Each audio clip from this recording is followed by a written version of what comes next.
Hey, Owen, how are you doing, buddy? Okay, you got some questions for me here. All right. This is number one question. You've portrayed several iconic characters like Tugboat, Typhoon. How did they approach developing these personas?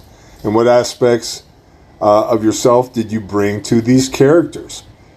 Well, with the Tugboat deal, I had came in the first 6 to 8 months wrestling. I was the big steel man. If you look at all the encyclopedias, the WWE encyclopedias, you'll see in the front, and it's like a misprint. It's big steel man. I had been wrestling as that character down in Florida when they approached me after I came back from Graz, Austria, wrestling for Otto.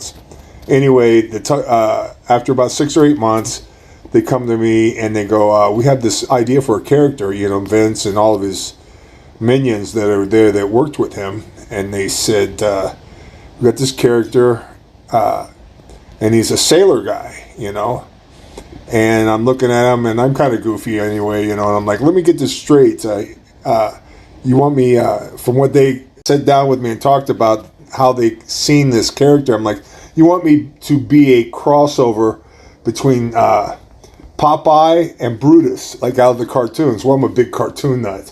So I'm like, yeah, sure, I can have a lot of fun with this character and, bring out my inner personality and, I think I could do a really good job with this character.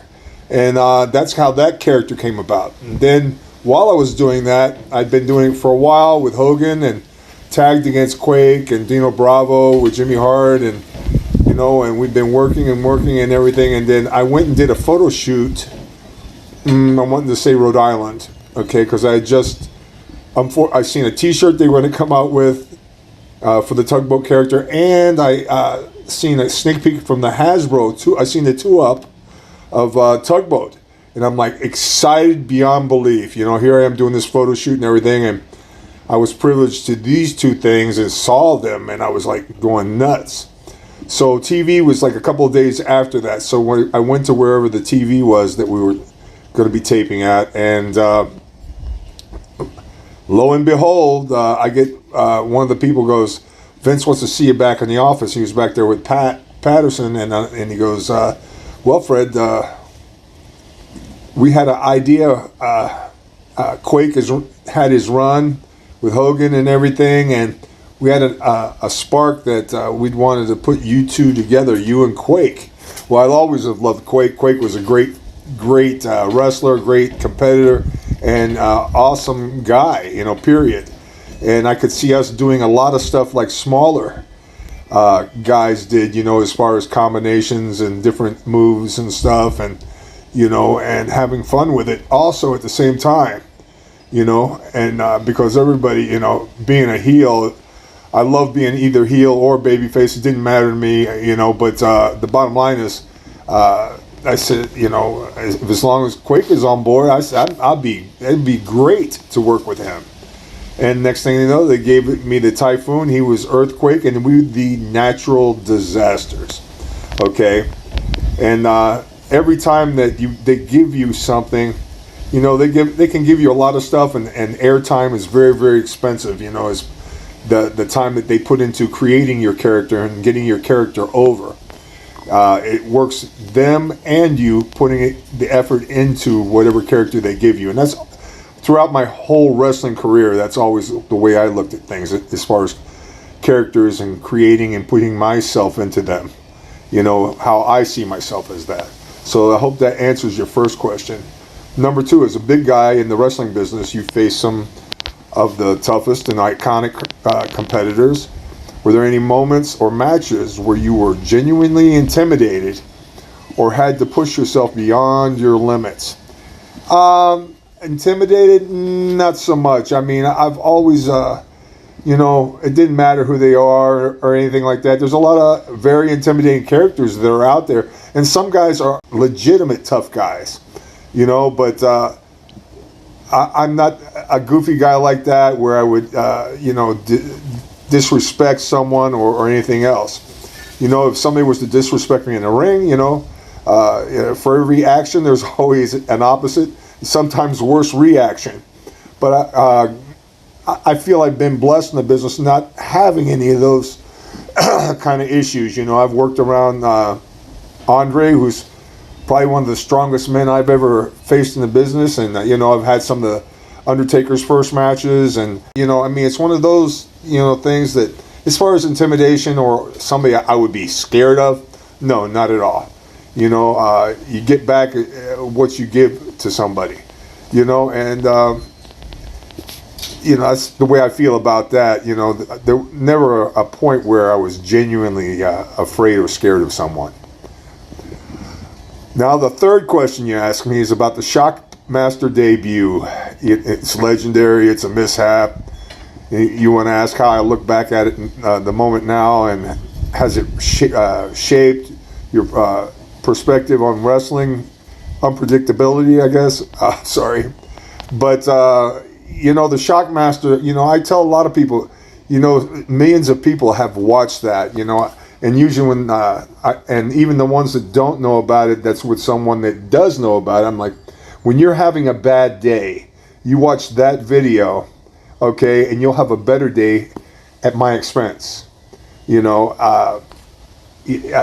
Those kind of things, there was no controlling that. And when you get in the wrestling ring, you always want to do the best that you are capable of delivering, as far as wrestling. At least that's my perspective on that deal. Now, and there's a lot of guys out there. I've seen guys that were top of the rung champions through wrestling, okay, that I've had the privilege of working on the same cards and stuff like that. I've seen a guy that you would know. I don't throw anybody under the bus, but I've seen a guy that you would know without a doubt, one of the top wrestlers around, and he went to get a hot tag, went to go to jump over the ropes and caught his toes on the rope and fell flat on his face. He recovered, jumped up and everything like that, but it's a ShockMaster moment, and there's a lot of guys in the business that have had ShockMaster moments. And when I'm talking with younger kids and stuff at signings and everything, I tell them that everybody has had a ShockMaster moment or will have a ShockMaster moment. It could be at school, could be in the workplace, could be in a wrestling ring, on a basketball court, on a football field, but somebody could have a ShockMaster moment. And the thing is, it hurts me at the time of something happening like that, but you have no control. You know what I'm saying? There's no such thing as a perfect world or a perfect scenario. Things happen, and that's just the way that is. So I hope that answers that question. Now, the fourth one, okay, and last one. Wrestlers often have crazy travel stories. Is there any particular that sticks with me? Well, one is we had a double shot up in New England in the same town that horror writer Stephen King lives in. And he is a huge, huge wrestling fan. Matter of fact, he mentions different people of his different books that he's written. He was a huge wrestling fan, and in the town, it's a small town where he lives at, and usually it's an afternoon show. Well, we had a double shot. We had a shot there, and then we drove in there the night before. It was snowing. It was very, very cold, and we had the evening shot was going to be in Boston at the Garden. So we drove in the night before. It's snowing like a booger. It's very close to zero outside at nighttime, and so we wake up, eat breakfast, go to the wrestling ring. Both me and Quake were excited, okay, about having the possibility of meeting Stephen King. Both of us are Stephen King fans. So anyway, we get to the building and everything, we're warming up. We're talking to the security, and the security are all cops from the town there. And we talked to them, and I'm like, is Stephen King going to be here today? We're asking like big marks. And they go, he usually is at every one of these things that you guys do. But today I think he's with his children or something down at the skating rink in town. So like I said, it was freezing, and he was out at the skating ring. So, well, we wrestled our match and everything like that. And the man asked us, after, do you want to see where he lives? And I go, yeah, that would be awesome. So he gives us the address and tells us where it's at. And we go there, and wheel up on the joint, and it's freezing outside. Everything, the roads slick with ice, the sidewalks where they've been already been shoveled and everything are still slick. And his house was like a dark barn red painted house. It was old Victorian with the round room in the corner, and it had a cemetery black iron fence that went around the whole property. And anyway, we're outside taking photos, both of us in front of the house, and on the top of the main gate going up to the porch, which was, the house was built a little bit off the road, is a three-headed dragons on each side of the gate, and iron cobwebs with iron spiders in them, and it was just cool. So we're there, we're taking pictures, doing photo ops. People are looking at us like we're nuts out their storm doors from the houses across the street, down the block. And all of a sudden, while I'm getting my picture taken, Quake sees a car starting up in the driveway. And like I said, the house sat back pretty far off the road. Anyway, he runs down the sidewalk. Now it's ice. And I'm like, oh my God, he's going to fall on his arse. So he goes, I go walking down after him, and he's running down that way, and he's waving his arms, Mr. King, Mr. King, Mr. King. And anyway, he gets to the gate down there, and the car is coming out of the carport, and it's a Suburban, a Chevy Suburban. And it wheels down there. By the time I get to the gate, and he's still yelling Mr. King and waving his arms, car pulls up at the gate there by the entrance going onto the street, and sure enough, it's Stephen King, and I'm like, wow, this is so cool. And all across the dashboard, he was going to pick up his children from the skating rink, but all across the dashboard were these glued to California Raisins figures. I mean, completely across the dashboard. There was tons of them there. And we're there, and we start talking to him, and he's a huge fan. He knew who we were when we were out, when he was getting his car to warm it up.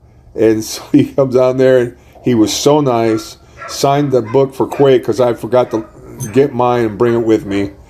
Anyway, he signs the book and talks to us there for a little while. We thank him, and he asked what we're doing. And I says, we got to go to Boston Garden now, but we're hoping to see you. And he was just so over the top, such a nice guy.